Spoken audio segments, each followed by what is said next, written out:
11 जुलाई 2015 घड़ी में रात के ठीक 8:52 हो रहे थे। जगह थी मेक्सिको का ऑल्मोलोया डे जुआरेज और वहां की सबसे सुरक्षित जेल अल्टिप्लानो। बाहर सन्नाटा था, लेकिन जेल के अंदर इतिहास बदलने वाला था। आज रात सेल नंबर 20 के अंदर कुछ अजीब हो रहा है। कंट्रोल रूम में बैठे गार्ड्स अपने मॉनिटर्स को बोर होकर देख रहे हैं। स्क्रीन ब्लैक एंड व्हाइट है। उन्हें दिख रहा है कि दुनिया का सबसे खतरनाक ड्रग लॉर्ड एल चैपो सोने की बजाय बेचैनी से टहल रहा है, कभी इधर कभी उधर। अचानक वो अपने बिस्तर पर बैठता है। वो नीचे झुकता है और अपनी जेल की स्टैंडर्ड चप्पलें उतार देता है और उनकी जगह वो जूते यानी स्नीकर्स पहन लेता है। सोचिए जरा, एक कैदी जो 24 घंटे लॉकअप में है, वो रनिंग शूज क्यों पहन रहा है? ठीक उसी वक्त चैपो अपने छोटे से टीवी का रिमोट उठाता है और वॉल्यूम फुल कर देता है। टीवी पर एक कॉमेडी शो चल रहा है जिसकी तेज आवाज पूरे कॉरिडोर में गूंजने लगती है। कंट्रोल रूम में एक गार्ड चिढ़कर अपने साथी से कहता है, अरे यार, ये बुढ़ा पागल हो गया है क्या? इतनी रात को इतना शोर क्यों मचा रहा है? दूसरा गार्ड अपनी कुर्सी पर पीछे झुकते हुए लापरवाही से जवाब देता है, छोड़ ना यार, वैसे भी इस कंक्रीट के बॉक्स में मरने के अलावा और कोई एंटरटेनमेंट थोड़ी है उसके पास, देखने दे। लेकिन ये गार्ड्स बहुत बड़ी गलती कर रहे थे। चैपो टीवी इसलिए नहीं देख रहा था क्योंकि उसे शो पसंद था। वो वॉल्यूम इसलिए बढ़ा रहा था ताकि जमीन के नीचे से आ रही ड्रिलिंग और हथौड़ों की आवाज दब जाए। घड़ी में 8:52 हुए। चैपो अपनी सीट से उठा। वो सीधा सेल के कोने में बने शावर एरिया की तरफ गया। ये सेल का अकेला ब्लाइंड स्पॉट था जहां कैमरा की नजर नहीं पहुंच सकती थी। 1 मिनट बीता, स्क्रीन खाली थी। 5 मिनट बीते, स्क्रीन अभी भी खाली थी। गार्ड्स को लगा शायद वो कपड़े धो रहा है या नहा रहा है। लेकिन जब 18 मिनट बीत गए और चैपो वापस फ्रेम में नहीं आया, तब गार्ड्स के माथे पर पसीना आ गया। कुछ तो गड़बड़ थी। एक गार्ड ने घबराकर वायरलेस रेडियो उठाया। उसकी आवाज कांप रही थी, सेल 20 चेक करो, प्रिजनर दिख नहीं रहा, जल्दी जाओ। गार्ड्स भागते हुए कॉरिडोर में गए। उन्होंने लोहे का भारी दरवाजा खोला और चिल्लाए, गुकमैन, गुकमैन, सामने आ। लेकिन वहां सन्नाटा था, सिर्फ टीवी चल रहा था। जब गार्ड्स उस शावर की दीवार के पीछे गए तो उनके पैरों तले जमीन खिसक गई। उन्हें अपनी आंखों पर यकीन नहीं हुआ। वहां फर्श पर शावर के ठीक नीचे एक 20 इंच का परफेक्ट चौकोर गड्ढा था। गार्ड ने उस गड्ढे में टॉर्च मारी। नीचे गहरा अंधेरा था और वहां से ताजी ठंडी हवा आ रही थी।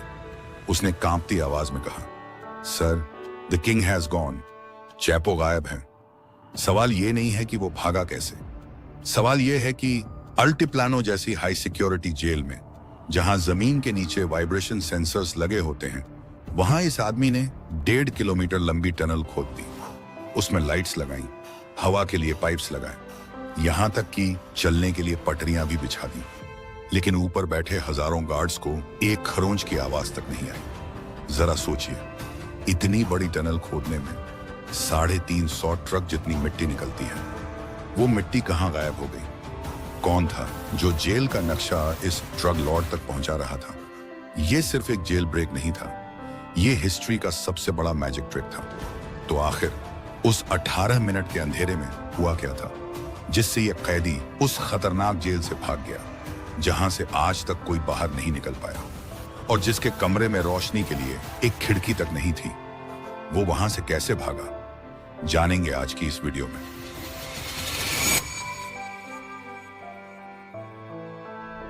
इस नामुमकिन को मुमकिन करने के लिए हमें थोड़ा पीछे जाना होगा। आपको समझना होगा कि जिस आदमी ने यह सुरंग खोदी वो कोई आम क्रिमिनल नहीं था। ये एल चैपो गुकमैन था। इसका जन्म मेक्सिको के एक गरीब गांव में हुआ था। बचपन में ये सड़कों पर संतरे बेचता था, लेकिन इसे पता था कि संतरों से अमीर नहीं बना जा सकता। इसलिए उसने वो रास्ता चुना जहां पैसा था और मौत भी, ड्रग्स का इल्लीगल बिजनेस। देखते ही देखते वो छोटा सा लड़का दुनिया का सबसे बड़ा ड्रग लॉर्ड बन गया। लोग इसे डॉन कहते थे। उसका धंधा सिंपल था, मेक्सिको से सस्ता माल उठाना और अमेरिका की गलियों में महंगे दाम पर बेचना। लेकिन इसके लिए उसे बॉर्डर पार करना था, जो आसान नहीं था। इसीलिए उसने अपनी खुद की प्राइवेट एयरलाइंस खड़ी कर ली। ये कोई बड़े जेट्स नहीं थे, बल्कि सैकड़ों छोटे प्लेन्स थे। ये प्लेन्स रडार से बचने के लिए इतना नीचे उड़ते थे कि पुलिस को भनक तक नहीं लगती थी। कच्चे रास्ते हों या खेत, ये कहीं भी उतर सकते थे। यहां तक कि उसके पास अपनी खुद की पनडुब्बियां भी थीं। ये पानी के ठीक नीचे चलती थी।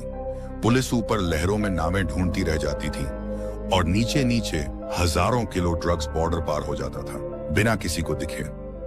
लेकिन जब अमेरिका ने हवा और पानी दोनों जगह सख्ती बढ़ा दी, तो इसने रुकने की बजाय जमीन के नीचे देखना शुरू किया। इसने मेक्सिको से अमेरिका तक ऐसी हाईटेक सुरंगें बनवा दी जिनमें सांस लेने के लिए हवा, लाइट्स और चलने के लिए पटरियां लगी थी। ये कोई कच्ची गुफाएं नहीं थी, ये जमीन के नीचे हाईवे थे। इसीलिए दुनिया इसे the Lord of the tunnels कहने लगी। लेकिन कहते हैं ना, हर बादशाह का बुरा वक्त आता है। हुआ ये कि 1993 में एक बहुत बड़ा कांड हो गया। मेक्सिको के गुआदालाहारा एयरपोर्ट पर गैंग वॉर हुई। गोलियां चल रही थीं और उसी बीच गलती से एक बहुत बड़े पादरी की मौत हो गई। पूरी सरकार हिल गई।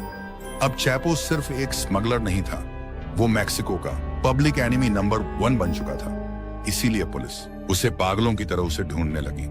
जान बचाने के लिए चैपो पड़ोसी देश ग्वाटेमाला भाग गया। उसने ग्वाटेमाला के एक मिलिट्री जनरल को $1.5 मिलियन ऑफर किए और कहा, मुझे यहां छुपा लो, बदले में जो मांगोगे वो दूंगा। लेकिन इस बार उसका दाम उल्टा पड़ गया। उस जनरल ने उसे धोखा दे दिया। उसने पैसे लेने की बजाय चैपो की लोकेशन पुलिस को बता दी। बारिश हो रही थी और बॉर्डर के पास जंगलों में पुलिस ने उसे घेर लिया। कीचड़ में लथपथ दुनिया का सबसे बड़ा ड्रग लॉर्ड पहली बार बेबस दिख रहा था। उसे गिरफ्तार करके एक ट्रक में डाला गया और वापस मेक्सिको भेज दिया गया। उसे पुएंते ग्रांडे जेल में डाला गया। मेक्सिको की सरकार को लगा कि शेर पिंजरे में है, लेकिन उन्हें नहीं पता था कि वो जेल चैपो के लिए सजा नहीं, बल्कि उसका प्राइवेट होटल था। उस जेल के अंदर चैपो राजा की तरह रहता था। वहां वो पार्टियां करता था और जेल के वार्डन खुद उसके लिए शराब सर्व करते थे। पूरा सिस्टम बिका हुआ था। लेकिन साल 2001 में एक खबर आई जिसने उसकी रातों की नींद उड़ा दी। उसे पता चला कि कोर्ट ने उसे अमेरिका भेजने का मन बना लिया है। उस पल चैपो के पैरों तले जमीन खिसक गई। वो जानता था कि अमेरिका की जेलें मेक्सिको जैसी नहीं हैं। वहां रिश्वत का एक सिक्का भी नहीं चलता। वहां के गार्ड्स को नोटों की गड्डियों से खरीदा नहीं जा सकता। अगर वो एक बार अमेरिका पहुंच गया तो वहां से वापस लौटना नामुमकिन था। उसे समझ आ गया था कि अगर उसने कुछ नहीं किया तो उसकी पूरी जिंदगी सलाखों के पीछे सड़ जाएगी। बस फिर क्या था? चैपो ने अपना दिमाग चलाया। उसने ना कोई बम फोड़ा, ना कोई गोली चलाई।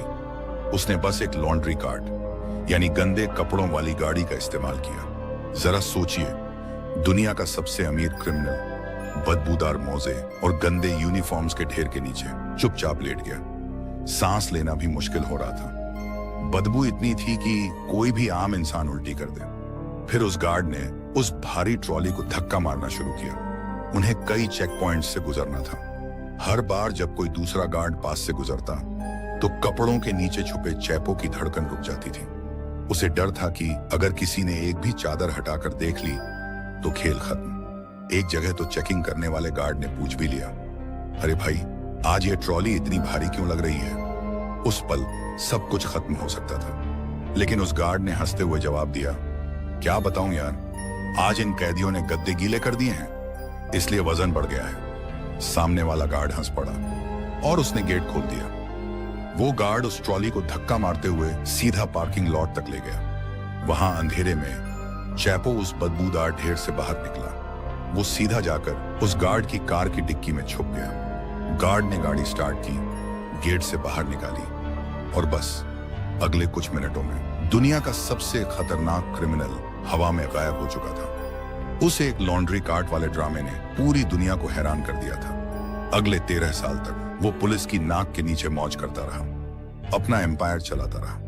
उसे ओसामा बिन लादेन के बाद दुनिया का सबसे मोस्ट वांटेड आदमी माना जाने लगा। फिर आया फरवरी 2014। मजातलान के एक बेहद शानदार बीच होटल पर घड़ी में सुबह के ठीक 6 बज रहे थे। चैपो अपनी फैमिली के साथ गहरी नींद में था। तभी मरीन कमांडोज ने दरवाजा तोड़ दिया। बिना एक भी गोली चलाए उसे बिस्तर से उठा लिया गया। इस बार उसका गेम ओवर हो चुका था। सरकार जानती थी कि उसे पिछली वाली जेल में रखना बेवकूफी होगी। उन्हें कुछ ऐसा चाहिए था जो अनब्रेकेबल हो, एक ऐसी जगह जहां से परिंदा भी पर ना मार सके। इसीलिए उसे अल्टीप्लानो लाया गया। ये जेल बनाई ही ऐसे लोगों के लिए गई थी जो कभी पकड़े नहीं जाते। दीवारें इतनी मोटी कि बम से ना टूटे, जमीन के नीचे सेंसर्स लगे थे, और सबसे बड़ी बात, सरकार को ऐसा लगता था कि यहाँ के गार्ड्स को रिश्वत देकर खरीदा नहीं जा सकता। जेल के अंदर चैपो शांत बैठा था, लेकिन जेल के बाहर एक बहुत बड़ी साजिश रची जा रही थी। चैपो ने अपने वकीलों और अपनी पत्नी एम्मा के जरिए अपने बेटों को एक छोटा सा संदेश भेजा, मुझे यहां से निकालो, कीमत जो भी हो। उसके बेटे इवान और अल्फ्रेडो तुरंत काम पर लग गए। उनके पास पैसा बहुत था, लेकिन अल्टीप्लानो जेल को तोड़ने के लिए सिर्फ पैसा काफी नहीं था, उन्हें दिमाग चाहिए था। उन्हें पता था कि जेल की जमीन के नीचे सेंसर्स लगे हैं, अगर जरा सा भी वाइब्रेशन हुआ तो अलार्म बज जाएगा। इसलिए सड़क बनाने वाले आम इंजीनियर ये काम नहीं कर सकते थे। चैपो के बेटों ने दुनिया भर से बेस्ट माइनिंग इंजीनियर्स को ढूंढा। ये वो लोग थे जो पहाड़ों के बीच से रास्ता निकालना जानते थे। लेकिन बात यहीं खत्म नहीं हुई। यहाँ एक ऐसी डिटेल है जो आपको हैरान कर देगी। चैपो के बेटों ने उन इंजीनियर्स को जर्मनी भेजा। क्यों? सिर्फ एक खास ड्रिल मशीन की ट्रेनिंग लेने के लिए। उन्हें एक ऐसी मशीन चाहिए थी जो पत्थर को मक्खन की तरह काट दे, लेकिन आवाज और वाइब्रेशन बिल्कुल ना हो। 3 महीने तक उन इंजीनियर्स ने जर्मनी में ट्रेनिंग ली। यह अल्टीप्लानो की सख्त जमीन को चुपचाप कैसे काटा जाए। जब टीम तैयार हो गई तो उन्होंने प्लान भी शुरू किया। उन्होंने जेल से ठीक 1.5 किलोमीटर दूर एक सुनसान इलाके में एक खेत खरीदा। वहां उन्होंने रातों रात एक अधूरा मकान खड़ा कर दिया। आसपास के किसानों को लगा कि कोई नया पड़ोसी घर बना रहा है। प्लान एकदम साफ था, जर्मनी वाली मशीनों से चुपचाप खुदाई करना, जो मिट्टी निकले उसे घर बनाने के नाम पर ट्रकों में भरकर गायब कर देना, और सीधा चैपो के सेल नंबर 20 के शावर के नीचे निकलना। लेकिन इंजीनियर्स के सामने अभी भी एक अंधेरा था। उन्हें यह नहीं पता था कि रुकना कहां है। जेल के अंदर का नक्शा उनके पास नहीं था। अगर सुरंग 1 इंच भी टेढ़ी हुई तो वो किसी और की सेल में निकलेगी या फिर कंक्रीट की दीवार से टकरा जाएगी। उन्हें एग्जैक्ट लोकेशन चाहिए थी। इसके लिए चैपो ने वही किया जो हम जासूसी फिल्मों में देखते हैं। उसने जेल के अंदर एक खास घड़ी मंगवाई। ये कोई आम घड़ी नहीं थी, ये एक जीपीएस डिवाइस थी।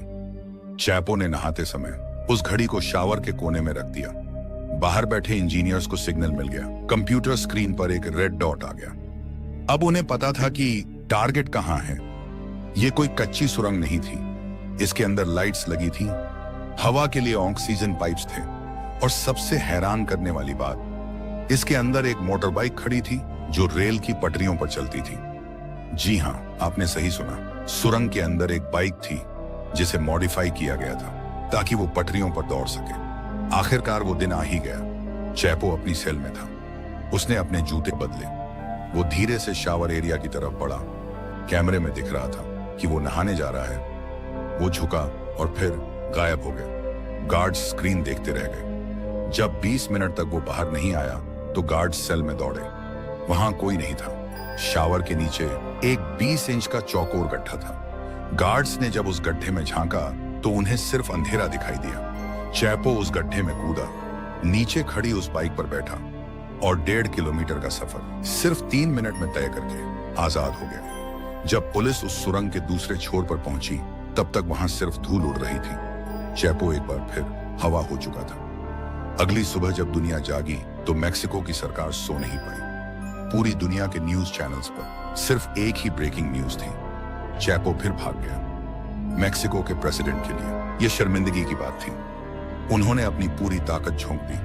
10,000 सैनिक, हजारों पुलिस वाले और अमेरिका की CIA और FBI सब के सब एक ही आदमी को ढूंढ रहे थे। लेकिन चैपो, वो आजाद था। उस वक्त चैपो को लगा कि वो गॉड है। उसे लगा कि उसे कोई नहीं पकड़ सकता, और यही उसकी सबसे बड़ी गलती साबित हुई।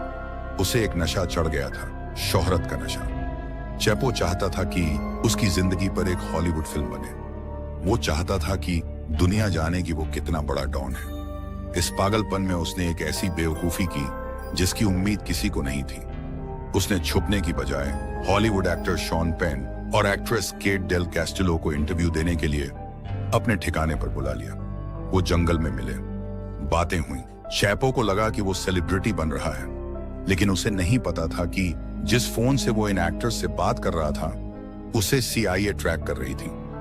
उस एक इंटरव्यू ने पुलिस को उसका लोकेशन दे दिया। सुबह के 4 बजे मरीन कमांडोज ने घर को घेर लिया।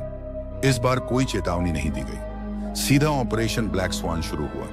भीषण गोलीबारी हुई, दीवारों पर गोलियों के निशान थे।